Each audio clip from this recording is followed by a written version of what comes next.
Hey guys, I hope you've been enjoying our study of Genesis, and I hope you enjoyed Dean's lesson last week.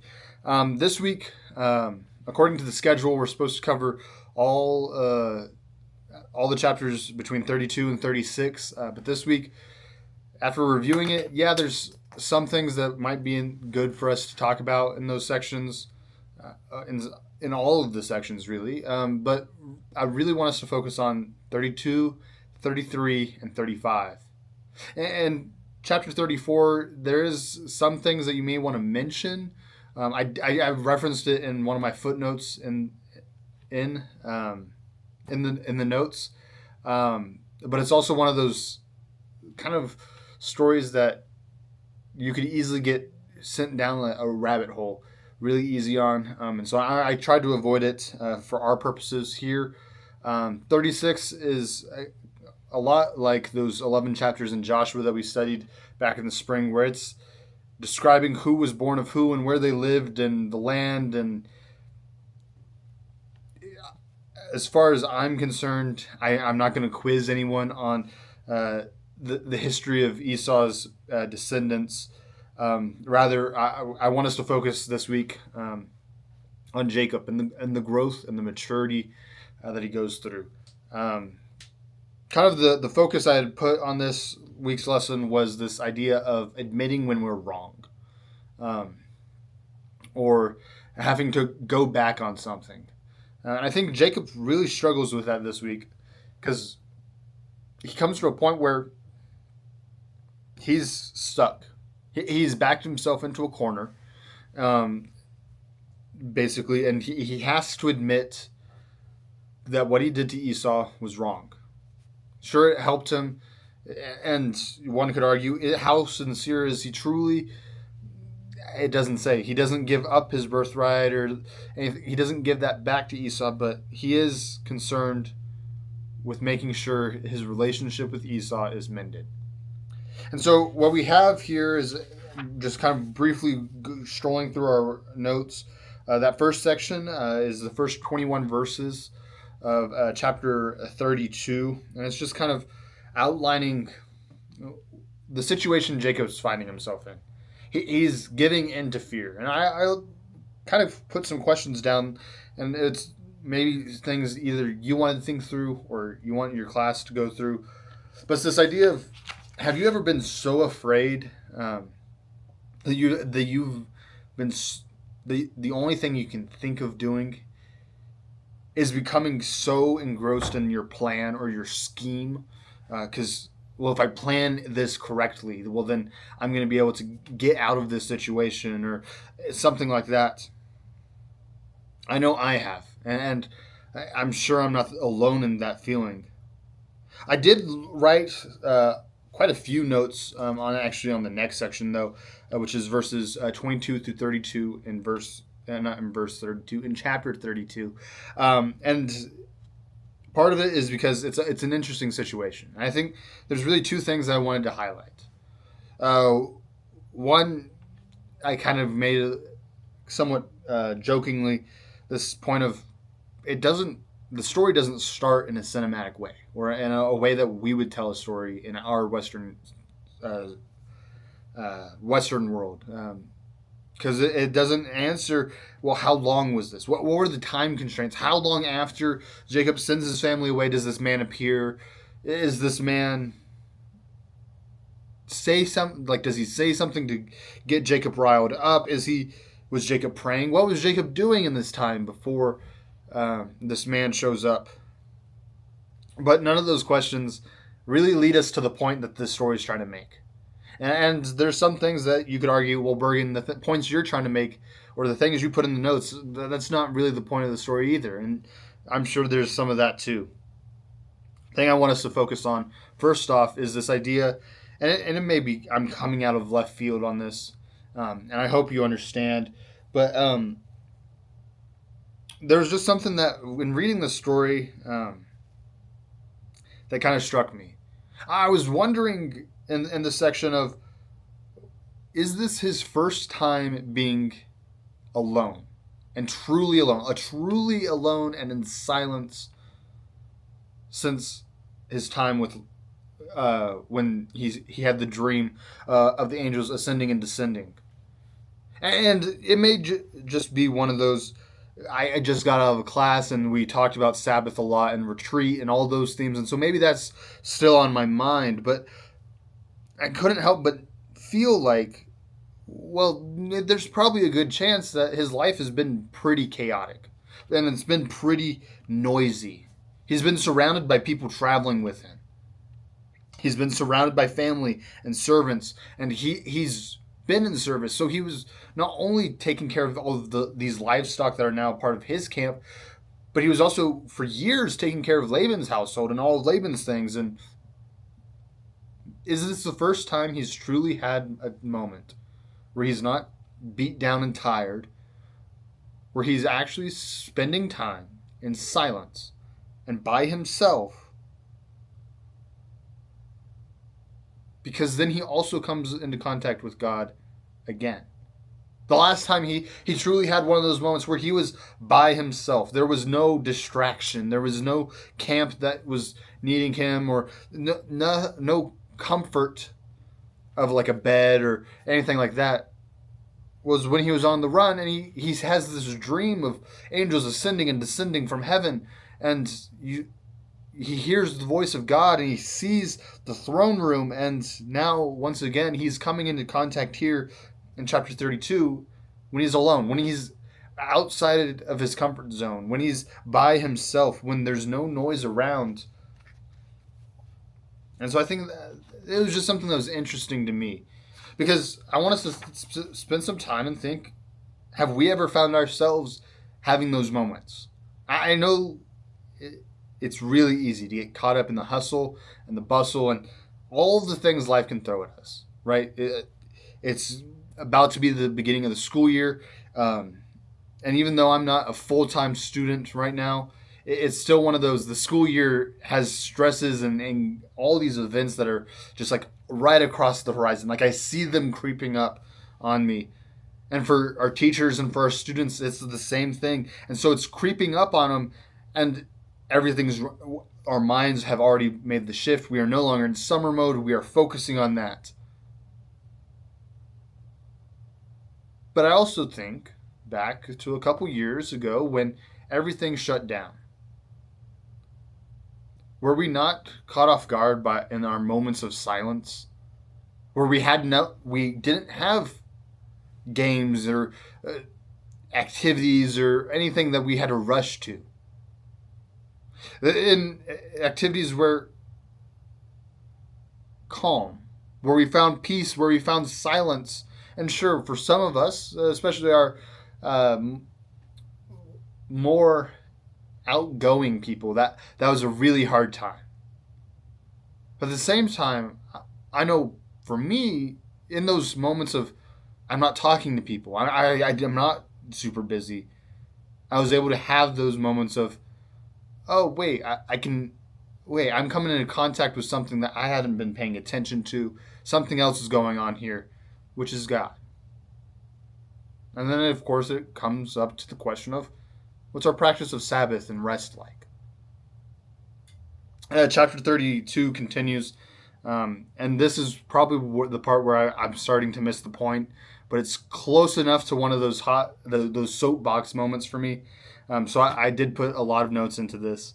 But there is debate about who this man is. Because, yes, the Bible says it was God. Jacob wrestled with God and endured, right? But there's some scholars who are like, is it God, or is the word really just meaning some divine person or whatever? And I don't want us to just throw rocks at them and say, oh, that's stupid of them. How could they ever believe something like that? Because if you look at it, what's happening is they're sitting here and they're making these arguments not because of they have some misguided understanding. What they're trying to do is preserve this understanding of who God is. They have such a high view of God. It's not a low view of God that, oh, it's just whoever. No, they're trying to wrap their mind around these passages in Exodus when God is talking to Moses, and only a select people can even come into the Holy of Holies, right? And they have to be wearing head coverings, and they have to, like, Moses, I don't want you to even look at where I'm passing in front of the mountain, because if you were to see me, my power would be so great it would overpower you. So on one hand, God is described that way. But in Genesis, we have God actively wrestling with Jacob. How can that be? Or see passages from earlier on of God is actually present before Abraham. And so they have to sit there and think, well, surely it's not God in the way Moses understood God. Maybe this is a messenger for God, claiming to speak for God. Maybe this is something else. And sure, that makes a whole lot more sense for those first couple interactions. It's one of those moments where, okay, it doesn't explain all of it, but it's comfortable enough to where I can say that and I can swallow what I'm saying. I don't have to feel dirty about saying, well, Jacob beat God. Well, as I also mentioned in my notes, Jacob didn't beat God. Jacob just didn't get defeated. And so it's one of those moments of, we're also so used to all these different interpretations, and some translations may allude to the idea of Jacob beating God. I don't think that's what's happening here either. But to get onto the soapbox part, it's the idea of, I think this is the pre-born Christ. This is the second person of the Trinity appearing in the Old Testament. And I can run down just a short list of times this happens. It happens in Exodus with the burning bush. The angel of the Lord appears and is standing amongst the burning bush calling out to Moses. We have the voice of the Lord who is sitting on the Holy of Holies calling out to Samuel. We have the word of the Lord who places the hot coals on Jeremiah's lips. And we have the commander of the Lord's army who comes before Joshua and is standing there. I want to be careful and not say pre-incarnate, because then we get in the whole situation of, is he flesh, is he not flesh at this time, what's going on? In some of those instances, it's not clear if he's flesh or not. And I understand. And this may be like a stretch that you don't want to talk about in class. I'll probably talk about it because it's one of those interesting things that I find interesting. And I could talk about this for more than the 20 minutes or whatever I'm supposed to be making this video for. But it's one of those moments of, we've already seen in the Old Testament, there's these moments where it's Christ. Christ is making himself known. It's those, well, we even saw with Melchizedek, right? You have the whole debate of who is Melchizedek? What, is he just some guy or whatever? And then there will be those who are like, yo, it's Christ. And there's a good chance it is Christ. Especially because in Hebrews we hear Christ is of the order of Melchizedek. But then we have this moment again where it shows up so many times in the Old Testament that we sometimes dismiss it.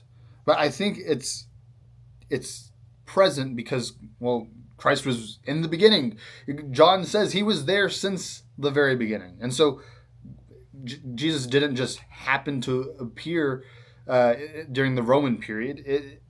He was there at the beginning. He's been present and he was active in creation. He was active in all of this. So I feel fairly confident in the fact that saying this is a moment in which we see Christ before he was born, because he has taken on flesh in this moment. Jacob didn't just appear to be wrestling some guy. He is wrestling a man who is flesh, who he doesn't realize until early in the morning as the sun's rising up that I was wrestling with God. Right? And so my view is he is wrestling Christ, or a Christ before this. And then you get the whole, well, okay, so he's wrestling God, but Jacob beats God, doesn't he? Well, no, God doesn't lose. If anything, God just says, we're done fighting. We're no longer fighting, Jacob. I'm going to dislocate your hip. The sun's rising. It is time for you to take a step back and realize what has just happened. We're done. And then there's those who are like, well, but God isn't, God is struggling or fighting these things. That's ridiculous. And God can't be beat or take physical harm. And then that's kind of it's not as strong of a point, but it's kind of my secondary point of, Well, sure, but if God couldn't get hurt, well then how do we rationalize that with Christ being crucified? Did not the apostles attest that of the scars on his hands and the hole in his side? Do we not have gospel proof that no, Christ did take bodily harm? He could feel the pain. And so we have this situation where, yes, this is happening, but it's for a bigger reason. Christ isn't suddenly killed by Jacob, because that's not what happens. Jacob doesn't beat him. Jacob loses on a technicality, basically. And what's happening here is there's a shift happening within Jacob. God is wrestling with Jacob, and I'm still of the camp that says this is a physical wrestling. There is a camp that would say, no, this is a mental or spiritual wrestling. Because it does make sense. There is this change, or I'm sure we've all kind of experienced this wrestling of you have two different competing interests. And one is clearly one that seems to be the will of God, and one's kind of connected but not really, and so you're wrestling with them. And there are those who say, well, that's what Jacob was doing. He was wrestling between basically what God was putting on his heart and on his mind, saying, this is what I want you to do. And you had this other thing of the inclination that Jacob wanted to follow, the gut response. And sure, I guess you could make that argument. But I'm still of the camp that this is a physical wrestling. And what we're seeing here is amongst the physical wrestling, that's changing the heart, that's changing the mind.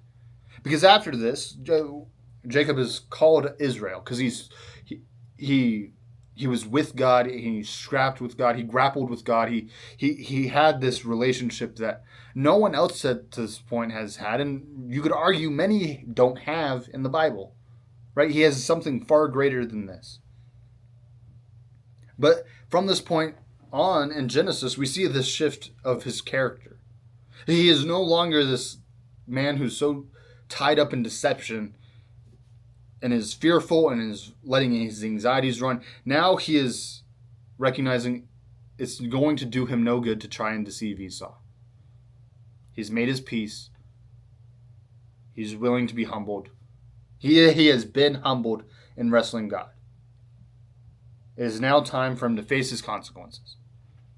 It is time for him to put away the deception. It's time for him to actually become a father and a leader of the nations. He can't just be this headstrong young adult who can just do whatever he wants. No, there's consequences. He now has to step up to the plate. And I think, and this is the part where I in my footnote, I mentioned chapter 34. Because in chapter 34, it's a very gruesome story. Jacob's daughter, Dinah, has been kidnapped and she's raped. And then her kidnapper and rapist approaches them and says, I want to marry your daughter. After I've defiled her, after I've, the way it's described is, you have ruined her. And he comes to Dinah's brothers and says, I want to marry her. What do I need to do? And it's not Jacob who's quick to anger and is quick to get his revenge or deception. It's his sons. If anything, Jacob has to now be the one who is reserved and teaches discipline to his sons in this moment. Not saying that the revenge that the sons got wasn't justified or wasn't good because, well, they were defending their sister or whatever. It is just one of those, if you look at Jacob in that moment, it is not Jacob who's the one conceiving a deception. It's not Jacob who's jumping to these instances where he's not thinking everything through. It's his sons. And so now he has to be the father to his sons and teach them and bring them up. I think that's enough on chapter 32. But chapter 33, what we see is there's this incident. And I don't know, again, this just may be me. But I feel like this is one of those instances where it's really closely connected to the prodigal son, the story of Jacob returning to Esau. Because what we see is the younger son is asking for something that he shouldn't have in the proper order, right? He is not the oldest son. He shouldn't be the one with the birthright or with the blessing. And yet he's asking, I want my part of the inheritance, and I want this or that, or I'm going to try and not necessarily. Jacob deceives Isaac, and not to say that the prodigal son is deceiving his father, but there's this heart issue of I want this, and so I'm going to take it. And then so he thinks out of all the things he wants, he thinks he's going to get it in this foreign land. The prodigal son wants pleasure, enjoyment, joy from this foreign land, and he thinks that spending all this money and being rich and wealthy is going to be what gives him that money. Or not that money, that joy, that pleasure. Jacob thinks, well, if I go into this foreign land and I make this deal outside of the norm, I'm going to get the woman I want. Because I'm just that great. Do they not know who I am? Well, that doesn't work out for Jacob. And after years of being out there, they both reach a point in which they have to return to their family.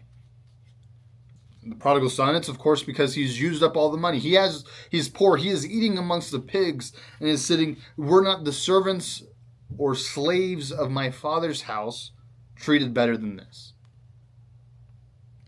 For Jacob, it's one of those, I have burned my last bridge with Laban. I have found myself in a ruined relationship. I need to go home because I'm no longer welcome here. And so there's that fear, there's that anxiety of returning about what their family's response would be. And yet, upon their return, they're embraced and they're loved. There's a small divergence, though. The prodigal son, of course, is the father, and then there's the older brother who's grumbling. Well, in this story, Esau's the one who runs out and embraces his brother and is overjoyed when he meets his brother's family. But I think this story also compares to other stories in the Bible. And I left that as a question maybe for you guys to dive deeper into later. All right, I got a few minutes left. I don't want to talk too much more. But the last parts are in Genesis 35. It's two sections. One is the formal renaming and the formal blessing of Jacob. Jacob receives his new name. He's told, you will be called Israel in chapter 32. But in chapter 35, it's officially changed. God has said, you are no longer to be called Jacob. You are to be called Israel. And then he reissues the covenants to Jacob. There's really two covenants he reissues. Now, first, it's the Adamic covenant. Be fruitful and multiply. Bring the earth under your dominion. And the next one is, you are to be a father of all these nations. And not just a nation, but multiple nations. You are to father and guide and lead these nations. Your descendants are to be like the stars in the sky or the sands of the sea. And so, of course, that's the Abrahamic covenant. And then, of course, just some questions, because I doubt, I doubt many of us will get to this part, just because there's so much in chapters 32 and 33. But in chapter 35, it's probably good for us to have those questions of what's so important about being reminded of covenants. What is so important that God has so far issued them almost every generation? And then what is significant that God has changed Jacob's name here to Israel? And then chapter 35 kind of ends on a somber note. And this section describes the death of Rachel. But at the same time, it's the birth of Benjamin. And so it's this kind of weird interchange, and then Isaac also dies. I think this section of chapter 35 may be a good point to kind of talk about God's timing. Now you can maybe be thinking, well, that doesn't sound like a good section. and I'm aware it does seem odd, but I want us to consider what has happened to this family. This family had been torn apart because of Jacob's deceptions and lies, and it kind of alienated, most likely, Isaac and Rebekah and Esau. And so there's this division in the family, and Jacob's gone off. He's lived in a foreign land, and at least for 14 years, there's probably hasn't been this great wealth of communication like we have today, where we can sit there and text people clear across the world and get almost instant feedback. It's been 14 years, and maybe they've heard whispers.